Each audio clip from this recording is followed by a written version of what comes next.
네, 두 번째 세션 강의를 시작하겠습니다. 두 번째 세션 강의는 제가 맡았는데요. 저는 한기훈에서 사무국장과 연구위원으로 섬기고 있는 이춘성 목사라고 합니다. 네, 감사합니다. 네. 저는 예전에 라브리라는 공동체에서 한 10년 넘게 국제 멤버와 그리고 한국 라브리 멤버로서 일을 했었습니다. 그러면서 이제 세계관과 기독교 윤리, 문화, 여러 이런 계통에 대해서 질문을 받고 또 질문을 하고 하는 일들을 해왔고요. 특별히 이제 그 이후에 우리 신원환 원장님 제자로 들어가서 석박사 과정을 했고요. 그리고 지금 현재 신원환 원장님과 함께 기독교윤리연구원을, 한국기독교윤리연구원을 같이 이렇게 시작을 해서 실무적인 것과 또 여러 가지 연구들을 담당하고 또 이끌어오고 있습니다. 오늘 인공지능 시대의 보험과 윤리에 대해서 여러분들한테 얘기할 텐데요. 특별히 바벨탑 사건을 통해 본 기술 혁신과 기독교 윤리적 전망에 대해서 여러분들에게 이야기하려고 합니다. 저는 이 기술 혁신과 관련돼 가지고 가장 중요한 성경에 있는 본문이 이 바벨탑 사건이라고 생각합니다. 그래서 이 바벨탑 사건에 나와 있는 이 두 가지 기술 혁신과 그리고 그 기술 혁신을 보는 성경적인 관점이 무엇이고 또 이 AI라는 이 현대의 기술 혁신이 우리에게 어떠한 기독교 윤리적 함의가 있는지에 대해서 좀 말씀을 드리고자 합니다. 인공지능과 기술 혁신의 꿈인데요. 약 13년 전인 2011년 2월에 미국의 시사주간지 타임지에서 기이한 일러스트 사진이 있었습니다. 표지에는요, 머리카락이 없는 성별을 알 수 없는 사람의 뒷목에 전기 코드 같은 것들이 연결된 모습이 담겨 있었고요. 그리고 제목에는요, 2045년이 되면 인간은 불멸의 존재가 된다라고 쓰여 있었습니다.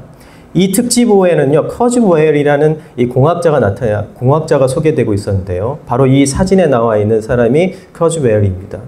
여기 보니까 우리 교회에도 커즈웨일 신지사이저가 있습니다. 이 커즈웨일이 이 신지사이저를 만든 그 회사의 대표예요. 그래서 교회마다 이 커즈웨일이 있는데요. 커즈웨일의 세계관과 그리고 그의 삶은요, 반기독교적입니다. 그런데 우리 교회에는 이 커즈웨일 이 신지사이저 점령하고 있죠. 네.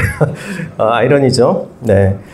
그는요, 17살 때 이 TV쇼에 나와서요, 컴퓨터를 이용한 작곡을 선보인 인물입니다. 바로 그때 이 모습이거든요. 46년이 지난 2011년에는요, 컴퓨터가 지능을 가질 것이라고 확신을 했습니다. 또한 35년 후인 2045년에는 인간의 문명이 종말을 맞고 인간보다 탁월한 컴퓨터 인공지능이 지배하는 특이점의 시대가 올 거라고 했습니다. 그때 바로 2011년 타임지 안에 있었던 기사의 내용인데요. 이게 쭉 컴퓨터가 나타나면서 결국은 특이점의 시대 2024년이 되면 특이점의 시대가 되는데요. 이것을 싱귤러리티라고 이야기합니다. 이 특이점의 시대가 무슨 시대냐면요. 인간 뇌에 있는 모든 기억과 지능이 컴퓨터 하드에 백업되고요. 이 정보들이 데이터 처리 장치인 CPU를 통해서 처리가 됩니다. 또한 인간의 몸은요, 로봇으로 대체될 것이고 이렇게 되면 인간의 정신은 영원히 살아남게 될 것이라고 봤습니다. 마치 자동차 부속품을 교체하듯 인간의 몸도 새로운 버전의 로봇이나 기계 부품으로 교체되거나 수리할 수 있다는 거죠. 마치 윈도우나 맥의 운영체제를 새로운 버전으로 업그레이드하듯 인간을 향상시킬 수 있다라고 주장을 했습니다. 그래서 이 커즈웨일은요, 그 당시 유전자 치료를 받고 있었어요. 왜 그러냐면 2024년까지 살아야 되니까요. 2024년까지 꼭 살아서 자기의 이 싱귤러리티의 그 시점에 가서 자기의 모든 머릿속에 있는 기억을 백업해가지고 새로운 육체인 휴머노이드 몸에 자기를 집어넣어서 그곳에서 영원토록 불사하겠다. 죽지 않고 영생을 얻겠다라고 주장을 했습니다. 많은 사람들이 어떻게 생각했겠어요? 참 허무맹랑하다라고 생각을 했겠죠. 2011년 커즈웨일의 특이점 주장이 타임지를 통해서 소개되었을 때 많은 사람들은 공상과학 소설 속 이야기처럼 생각했습니다. 당시만 해도 인공지능 연구에 대한 부정적인 전망이 우세했어요. 왜 그러냐면요. 1970년대부터 80년대 그 냉전 시대 서구 열강들이요, 막대한 국방비를 들여서 이 전략적 무기로 인공지능을 연구했습니다. 어마어마한 어떤 돈을 들여가지고 연구 개발을 했는데요. 그렇지만은 매우 초보적인 수준의 인공지능 외에는 만들 수가 없었고요. 결국 인공지능 기술은요, 영화 속의 공상으로만 남게 될 위기에 처해 있었습니다. 그때 이 커즈웨일이 이런 이야기를 주장했던 거예요. 그런데 아주 흥미롭고 놀라운 사실은 바로 11년이 지난 2022년 12월 챗 GPT라는 혁신적인 인공지능 기술이 전 세계를 놀라게 했다는 겁니다. 불과 10년 후에요. 바로 그 다음 해인 2월에는 챗 GPT를 개발한 오픈 AI에서는요, 챗 GPT를 대중이 무료로 사용할 수 있도록 상용화 모델을 내놓게 되고요.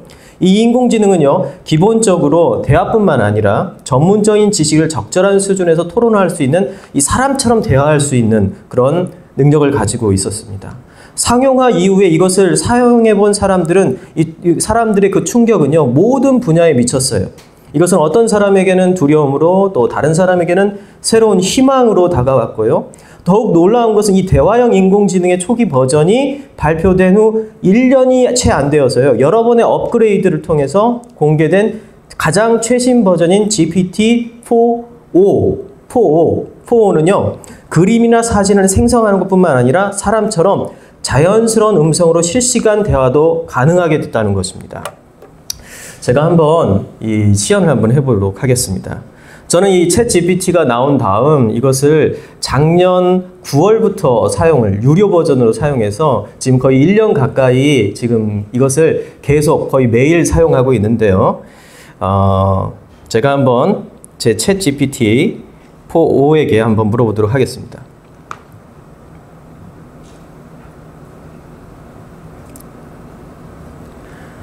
GPT야, 앞으로 교회가 겪게 될 인공지능으로 인한 다시 한번요. 영어로 지금 얘기하네요, 얘가. 네, 지금 한글로 바꿨습니다. 앞으로 인공지능이 겪게 될 인공지능으로 인해서 교회가 변화하게 될 풍경의 모습, 풍경은 어떨 것 같아?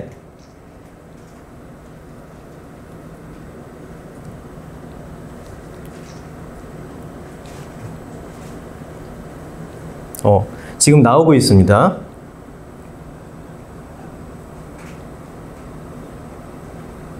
네, 굉장히 길게 해주는데요.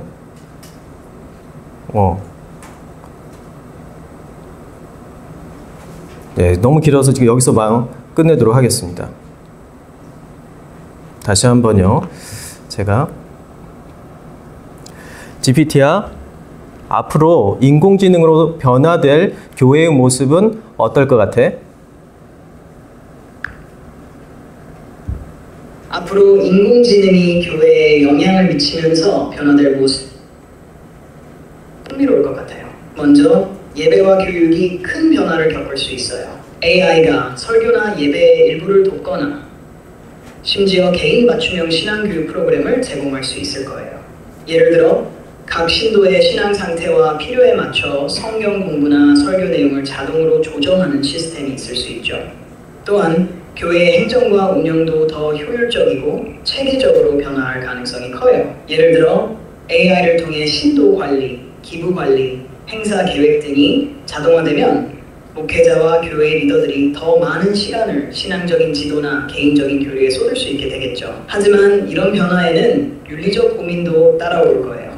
AI가 영적인 문제에 대해서 어느 정도까지 역할을 할 수 있는지, 그리고 그게 과연 올바른지에 대한 논의가 필요할 거예요. 결국 AI가 교회에 도입되면서 신앙생활의 방식은 더 다양하고 개인화된 방향으로 나아갈 것 같아요. 그렇지만 그 중심에는 여전히 적인 교류와 공동체의 중요성이 남아있을 거예요. AI가 교회의 역할을 완전히 대체하기보다는 도구로서 교회를 더 풍성하게 만드는 방향으로 발전하지 않을까요? 네, 어떻습니까? 네. 이 강의가 필요 없죠. 그냥 여러분들이 유료 버전 챗 GPT를 사용하셔서 이 강의의 내용을 물어보면은 이 GPT가 대답을 해줄 거예요. 이렇게. 제가 예전에 이제 모임이 있어가지고 제가 지금 분당 우리 교회 협동 목사로 있는데요. 이제 이찬수 목사님과 함께 이제 그 방에서 이제 대화를 하는 시기였어요.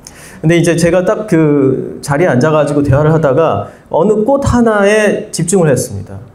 꽃이 너무 제 속으로 그랬어요. 목사님은 왜 꽃에 물을 주지 않으실까? 꽃이 다 시들어 가는데 좀 물을 주셔야 되는 거 아닌가? 왜 관리를 안 하시지? 또 한편 이렇게 들은 생각이었어요. 이 꽃이 시들었으면 빨리 버리시지. 좀 뭘 하시나? 비서는 뭐 하나? 부목사들은 뭐 하나? 이런 생각을 하면서 그걸 쫙 떨어지게 쫙 쳐다보고 있으니까 이찬수 목사님이 저한테 그러시더라고요. 이 목사, 이거 진짜 같지? 이거 좋아야. 그러는 거예요. 놀랐어요, 저는요. 아니, 우리가 좋아라고 이렇게 인공으로 만든 꽃이라고 하면 완벽한 어떤 그런 걸 얘기하잖아요. 막 살아있어야 되고, 쌩쌩하고, 너무 이상 속에 있을 것 같으니까 현실적이지 않아서 이것이 조화구나라는 것을 알 수 있는데, 이 조화는 이게 약간 시들게 처음부터 만든 거예요. 그러니까, 약간 결함이 있도록 만든 거죠. 그런데 인간들이라는 게 결함이 있잖아요, 다. 저는 이 챗 GPT가 말하는 그 목소리를 들으면서 예전에 기계음으로 이야기하는 많은 어떤 AI들이 있었잖아요. 완벽한 목소리를 흉내냈죠. 그러다 보니까 오히려 비정상적이고 실제적이지 않았는데 챗 GPT 4.5가 나타나면서 거기에서 음성으로 이야기하는 그 음성을 듣는 순간 저는 굉장한 전율과 두려움에 빠졌어요. 왜요? 우리의 결함을 포함하고 있거든요. 우리의 부족함을 그 안에 포함해가지고 이야기하고 있더라고요. 목소리가 완벽하지 않습니다. 그렇다 보니까 오히려 더 실제적이에요. 실제 나에게 대화하는 것 같고요. 실제 나의 감정을 어루만지는 것 같은 느낌을 받게 되는 거죠. 그러면서 이 인공지능이라는 것은요, 우리에게 두 가지 양가 감정을 줍니다. 이건 정말 대단하다. 이걸 통해 가지고 굉장히 많은 지식, 우리가 금방 들었던 것처럼 굳이 이런 강의에 오지 않아도 고퀄리티의 강의를 그리고 고퀄리티의 정보를 얻을 수 있다라는 아주 가능성을 보면서 동시에 한편으로는 그럼 나는 뭘까? 인간이라는 뭘까? 또 인간이 이러한 질문에 답을 해야 되는데 우리의 답은 과연 얘처럼 할 수 있을까? 라는 동시에 이 두 가지의 두려움에 처하게 된다는 것입니다. 그러면서 저는 이 바벨탑이라는 것에 한번 집중을 해보았습니다. 창세기 11장에 기록된 바벨탑 건축 사건을 보면은요, 오늘날 세계를 놀라게 하는 인공지능 기술과 같은 혁신이 그때도 있었다는 사실을 발견하게 됩니다. 노아 홍수 이후에 모든 것이 폐허가 된 세상에서 바벨탑 건축은 세상을 바꾸는 혁신적인 기술이 최초로 적용된 인간의 작품이었다는 겁니다. 이 혁신이 바로 흙을 구워 벽돌을 만드는 기술과 역청이라고 불리는 아스팔트를 건축에 사용하는 신소재의 발견입니다. 성경은 당시 기술 혁신에 대해서 3절에서 기록하고 있는데요. 서로 말하되 자, 벽돌을 만들고 견고히 굽자하고 이에 벽돌로 돌을 대신하고 역청으로 진흙을 대신하고 그러면 이것들에 대해서 우리가 한번 알아보도록 하겠습니다. 첫째, 진흙을 틀에 넣고 가마에 넣어가지고 높은 열로 구워 벽돌을 만드는 기술, 굉장히 쉬운 기술일까요? 굉장히 어려운 기술입니다. 이 기술이 그때 개발됐다는, 그 전에는 어떤 기술이었죠? 그 전에는 그냥 돌을 주워다가 쌓는 거였어요. 두 번째, 이 역청이라는 신소재의 발견입니다. 사실 이 팔레스타인 지역에는요, 역청이 흔해 빠졌습니다. 이렇게 길거리, 이렇게 이제 광의 벌판에 마치 이제 진흙과 뭔가 이렇게 엉켜가지고 있는 찐득찐득한 이런 것들이 역청인데요. 흔히 이걸 우리는 아스팔트라고 부르죠. 그런데 처음에는 이 재료를 어떻게 사용할지 몰랐기 때문에 그냥 방치되어 있고 쓰레기처럼 보였죠. 그런데 이 벽돌을 굽는 기술이 발전되면서 벽돌을 차근차근 썰면서 그 벽돌 사이에다가 역청을 발라 넣으니까 어떻게 되죠? 그 틈이 완전히 메꿔지는 거예요. 그러면서 이제 외부로부터 벌레나 그리고 습기 그리고 바람 모든 것들을 차단해 줄 수 있는, 그리고 또 이것이 틈이 메어지니까요. 이 틈과 틈을 아주 끈끈하게 메워주니까 고층 빌딩의 고층에 아주 높은 건물을 지을 수 있는 기술이 확보된 겁니다. 이 두 가지의 기술 혁신, 신소재의 발견 그리고 벽돌을 굽는 기술의 그 혁신이 뭘 만들 수 있게 했던 거죠? 이 바벨탑이라는 아주 높은 탑을 만들 수 있게 했던 것입니다. 그런데 이 혁신의 그 위험성이 있었어요. 창세기 11장 2절을 읽어보면은요, 노아 홍수 위에 살아남은 노아의 자손들이 동쪽으로 이동했다는 것을 우리가 볼 수 있습니다. 이들은 결국 걸프만의 가장 안쪽에 위치한 지금의 이라크와 이란의 국경이 있는 시날 평지로 이동합니다. 지금 저기 녹색으로 이렇게 펼쳐지는 것이 바로 이란과 이라크, 그러니까 시날 평지와 그 이란으로 넘어가는, 페르시아로 넘어가는 그 사이를 잇고 있는 자그로스 산맥이라는 곳이에요. 이 자그로스 산맥은 총 길이가 1,500km가 넘고 해발 4,000m가 넘는 산들이 질비한 매우 위험하고 험준한 산맥입니다. 그러니까 이 동쪽으로 이동하던 사람들이 저 자그로스 산맥에 막혀가지고 더 이상 갈 수 없는 상황이 된 거였죠. 그리고 그 시날 평지에 정착을 하기로 하고 그곳에 이제 창세기 10장 4절에 보면 이렇게 얘기합니다. 또 말하되 자 성읍과 탑을 건설하여 그 탑 꼭대기를 하늘에 닿게 하여 우리 이름을 내고 온 지면에 흩어짐을 면하자 하더라, 이렇게 얘기합니다. 그러면 여기에서 말하는 이 성읍, 도시를 건설하는 것이 새로운 도전이고 그리고 혁신이었을까요? 이 창세기 4장에 보면 아담의 두 아들 중 가인이 동생 아벨을 죽인 후에 자신을 보호하게 에녹이라는 성을 짓습니다. 바로 그 성이 성경에 나온 최초의 도시입니다. 그러니까 도시를 짓는다는 것은 그 혁신 기술을 이용한 또 새로운 어떤 혁신을 말하는 건 아니겠죠.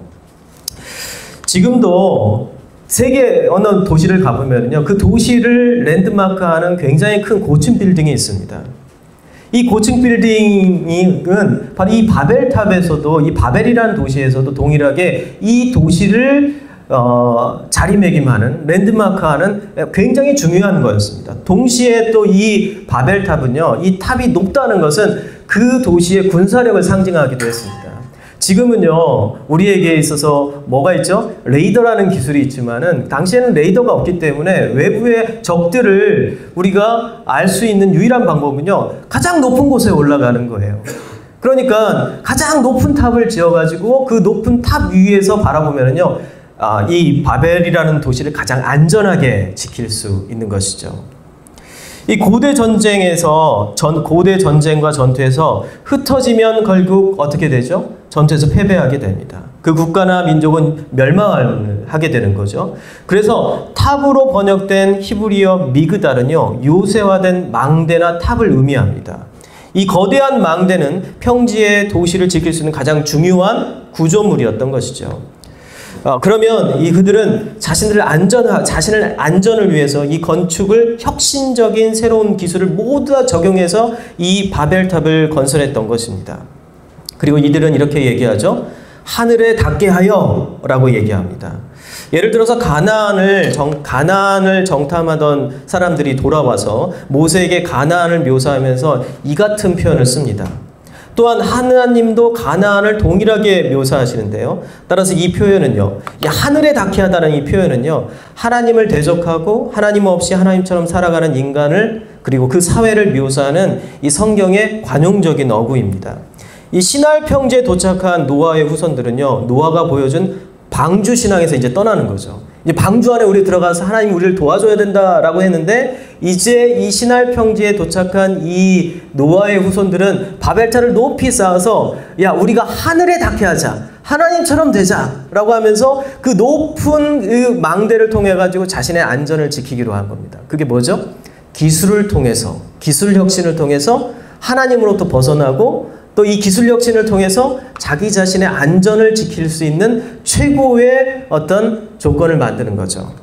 사실 인공지능이나 우리가 하고 있는 그 기술 혁신이라는 것은요, 어떤 면에서 우리 안에 있는 두려움, 인간 안에 있는 두려움을 해결하기 위한 인간의 몸부림이라고 할 수가 있어요. 그렇기 때문에 이것이 계속 발전하면 발전할수록 우리의 두려움과 어려움을 극복해 줄 수 있는 중요한 요소이지만 동시에 이것은 반대편에서 네거티브한 하나의 효과를 얻게 되는데 그게 뭐냐면 하나님으로부터 멀어지고 하나님 없이도 살 수 있다라는 스스로의 안정감을 형성하기 위한 작동하게 되는 것입니다. 여기에서 우리가 한 가지 이 본문에서 이 본문 5절을 보면은요 재미있는 표현을 볼 수가 있어요. 이 상황에 대해서 하나님께서 어떻게 생각하시는지 5절에 보면은요 하나님은 이들이 지은 탑과 도시를 보시기 위해 내려오신다라고 얘기합니다. 흥미로운 점은요 내려오셨다라는 이 표현인데요, 만약 4절에서 탑의 꼭대기가 하늘에 있다면 하늘에 닿게 하자 했는데 하늘에 있다면 하나님이 내려오실 필요가 없잖아요. 이렇게 수평이니까요. 이렇게 가면 되는 거죠. 그런데 내려오셨다는 거예요.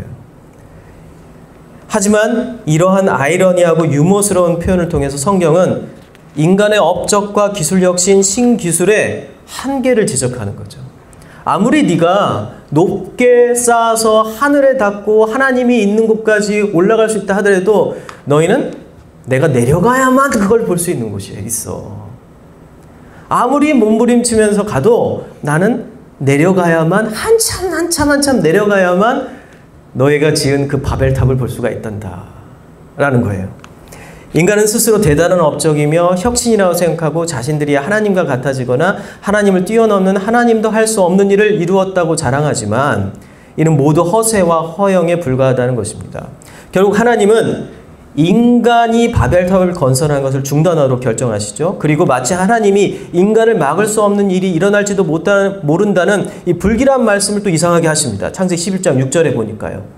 여호와께서 이르시되 이 무리가 한 족속이요 언어도 하나이므로 이같이 시작하였으니 이후로는 그 하고자 하는 일을 막을 수 없으리로다. 하나님께서 막을 수 있는데 막을 수 없다라는 표현을 역설적으로 사용하고 있다는 겁니다. 하나님은 내려오셔야만이 이 바벨탑을 볼 수 있는데 인간의 기술 혁신을 볼 수 있는데 하나님은 여기서 보니까 내가 막을 수 없지도 모르겠네 라는 이상한 표현을 하신다는 거예요. 그러나 바벨탑 건설을 중단시켜야 된다 이렇게 생각하시는 거죠. 이러한 결심을 하시고 하나님은 7절에서 다시 내려가세요. 그리고 사람들의 언어를 혼잡하게 하고요. 의사소통이 불가능하게 만들고 이들이 자연스럽게 분열하고 흩어지게 만드셨습니다. 왜 그러셨을까? 인간의 기술 혁신과 인간이 만들어 놓은 이 업적들이 하나님 보시기에는 한참 아래에 있는 것임에도 불구하고 왜 하나님은 언어를 흩으시고 더 이상 탑을 짓지 못하게 하셨을까? 우리는 탑을 건설하는 혁신적인 기술이 결국 하나님의 영역을 침범할 것이며 하나님은 인간이 하나님처럼 되는 것을 두려워해서 그렇게 하셨다라고 생각할 수가 있어요. 하지만 제가 이미 말씀드렸듯이 인간의 기술이란 하나님이 하늘에서 내려와야만 겨우 볼 수 있는 하찮은 수준입니다. 인간은 결코 하나님처럼 될 수 없다는 것이 성경의 전제예요. 그럼에도 불구하고 하나님이 인간의 기술을 막으시고 계시는데요. 여기에서 중요한 그 이유가 있습니다. 그것은 하나님은 보이는 기술 혁신과 거대하고 높은 탑보다 우리 인간 마음속에 짓고 있는 바벨탑, 즉 교만의 높은 탑을 더 심각하게 보신다는 겁니다. 사실 우리는 이 인공지능 기술을 두려워할 필요가 없다고 저는 생각합니다. 인공지능 기술에 대해서, 기술 혁신에 대해서 두려워할 필요가 없고 긍정적인 면에서 우리 잘 사용해야 된다고 생각해요.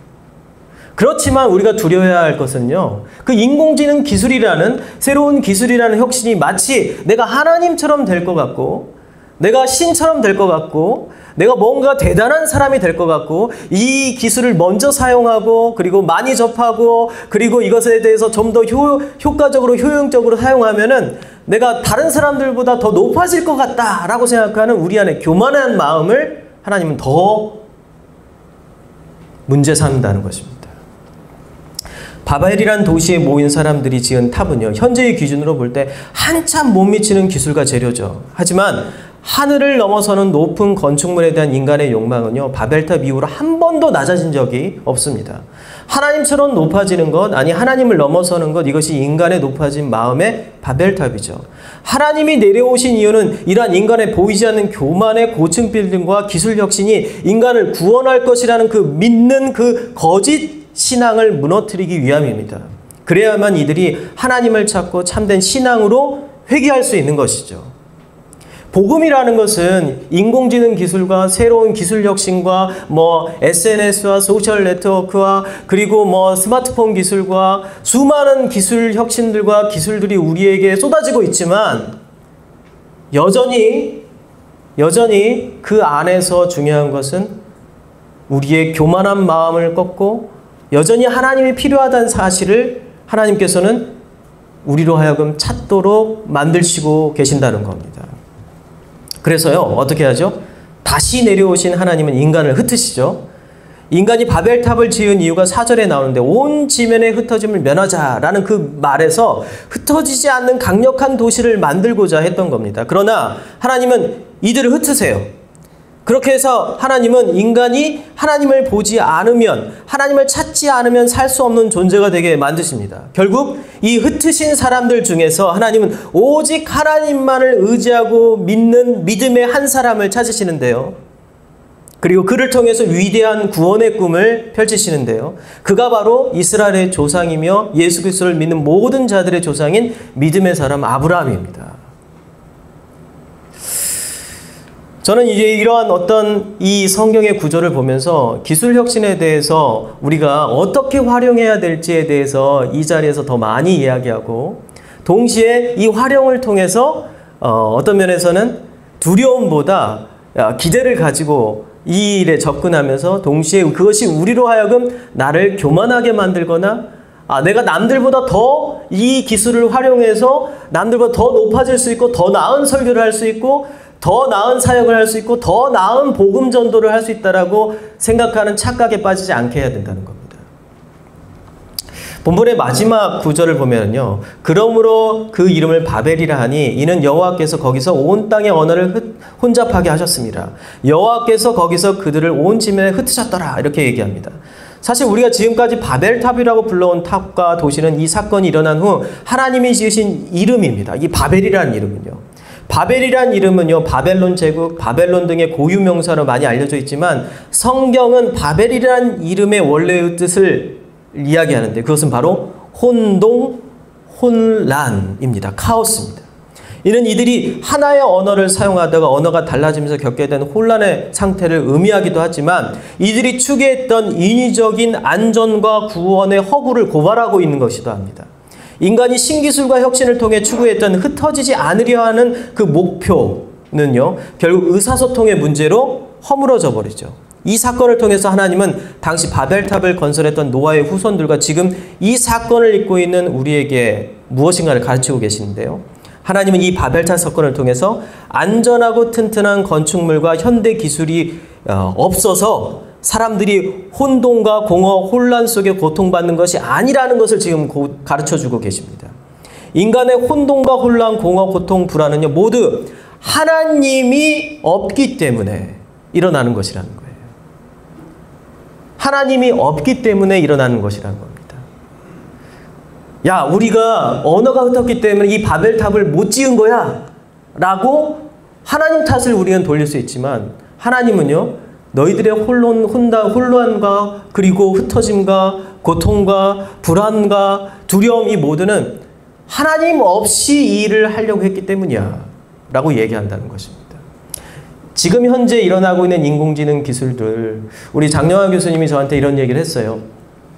자기가 인공지능 기술과 관련된 수많은 사람들과 대화를 나누면서 이런 질문을 했다는 거예요. 인공지능이 발달하면 영혼의 문제는 어떻게 됩니까? 라고 질문했다는 거예요. 그랬더니 이 질문을 받은 수많은 이 인공지능 전문가들이 굉장히 난색을 표하면서 어이가 없다는 듯이 장영하 교수를 쳐다봤다는 겁니다. 왜 여기서 영혼을 이야기하냐라는 거예요.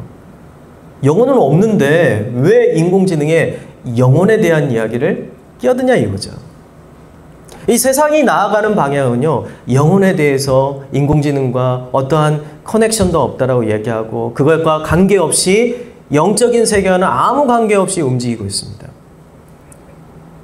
이걸 통해 가지고 인간의 안전과 평안, 이 모든 것들을 구축할 수 있다고 생각하죠. 그러나 우리는 달라야 되는 겁니다. 인공지능은 우리가 이용할 대상이지 이걸 통해서 두려워할 대상도 아니고요. 우리는 이걸 통해 가지고 좀 더 효과적으로 이것을 이용하면서 우리 안에 있는 교만과 잘못된 것들, 또 복음 없이도 살 수 있다는 것, 영혼 없이도 살 수 없다는 이 세상을 향해서 뭔가 새로운 메시지, 이 복음의 메시지를 전해야 된다는 겁니다. 마지막으로 제가 여러분들에게 이야기하고 싶은 게요, 바벨 이후의 삶입니다. 최근에 이제 번역된 불안 세대라는 책이 있습니다. 이 책이 올 초에 나왔는데요. The Anxious Generation이라는 책으로 나왔습니다. 조나선 하이츠라는 이 뉴욕대의 심리학과 교수인데요. 이 사람은 굉장히 중요한 연구들을 많이 해야 하는데 이번에도 굉장히 중요한 연구를 했죠. 청소년들이 SNS와 그리고 스마트폰을 사용하면서 어떠한 심리적 불안과 어떠한 결과가 나타난지에 대해서 얘기했습니다. 이 사람은요, 사실 이렇게 가격하게 얘기해요. 성년이 되기 18세 이전의 아이들에게, 이 청소년들에게 이 스마트폰을 쥐어주는 것은 마약을 주는 것 그 이상으로 위험한 행동이다 라고 이야기할 정도예요. 그런데 이 사람이 이 불안 세대, The Anxious Generation이라는 책을 쓰고 내년에 새로 나올 책에 대해서 얘기했습니다. 그게 뭐냐면 Life After Babel이라는 거예요. 이 바벨탑 이후의 삶이라는 책을 기획하고 있고, 그리고 내년에 이 책을 낼 거라고 이야기합니다. 이 사람이 이런 이야기를 하는 이유는 뭐냐면요, 지금 현대 이 디지털 혁명과 그리고 SNS 그리고 스마트폰은요, 전 세계를 하나의 언어로 엮어주는 역할을 했고, 이것은 하나의 바벨탑 사건과 동일하다라고 얘기합니다. 그런데 문제는요, 이 바벨탑 사건과 동일한 하나의 언어로 커넥션한 이 사건이 어마어마한 두려움과 심리적 트라우마와 수많은 청소년들에게 문제를 일으키고 있다는 겁니다. 그래서 결국 어떻게 된다는 거예요? 결국 이것을 흩어야 된다라고 지금 이 조나선 하이츠는 예수님 믿는 사람도 아니에요. 흩어야 된다고 지금 주장을 하고 있는 거예요. 우리는 이 사이에서 우리가 어떠한 부분에 있어서 성령과 복음에 대해서 생각할 수가 있습니다. 사도행전 2장 3장에 보면요, 성령 강림이 나오죠. 성령 강림이 있으신 다음에 예수님의 제자들이 난곳 방언으로 거기에 있는 사람들에게 이야기합니다. 다양한 언어로 이야기를 하게 되죠. 그러면서 이 난곳 방언으로 복음을 다양한 언어로서 이야기할 때 이것을 하나의 언어의 통합이라고 이해하는 사람들이 많았어요. 신학자들 중에. 성령이 임하면 언어가 통합된다는 거죠. 마치 방언을 통해 가지고 서로 이야기하는 것처럼 된다라고 얘기하는 사람들이 있었습니다. 그러나 이것은 완전히 잘못된 겁니다. 뭐죠? 다양한 언어로 그 예수님의 제자들이 성령을 받아서 이야기했을 때 그들이 했던 건 뭐죠? 복음이라는 하나의 메시지였고요. 그리고 이것을 하나의 메시지로 하모니처럼 전달할 수 있었던 것은 뭐죠? 성령이었습니다. 그러니까 지금 이 인공지능 시대는요, 어떤 면에서는 제가 말씀드린 것처럼 모든 언어를 통합하고, 그리고 모든 전 세계에 있는 사람들이 이 인공지능이라는 것을 통해 가지고 자신의 지식을 나누게 됩니다. 바벨탑 중에 바벨탑인 거죠, 어떤 면에서는요. 그리고 자기 나름대로의 높이를 쌓아가고 있습니다. 아마 그 엔비디아에서 나오는 칩으로 쭉 탑을 쌓으면요, 이 과거의 바벨탑보다 훨씬 높게 쌓을지도 모르겠어요. 인공지능 칩으로요, 쌓으면. 그 정도로 엄청난 탑을 쌓고 있죠. 그런데 성경은 이렇게 얘기합니다. 그건 너희들에게 불안과 그리고 고통과 아픔과 두려움을 증폭시킬 것이다. 진정한 통합, 진정한 평화는 성령 안에 있다라는 겁니다. 성령이 그리고 전한 복음에 있다는 것이죠. 그래서 이 시대에 우리는 더 복음과 성령에 초점을 맞춰야 할 시점이 아닌가라는 이 기독교 윤리적 또 신학적인 어떤 생각을 해보게 됩니다. 제 강의는 여기까지 마치고요. 바로 이어서 워크숍을 진행하도록 하겠습니다.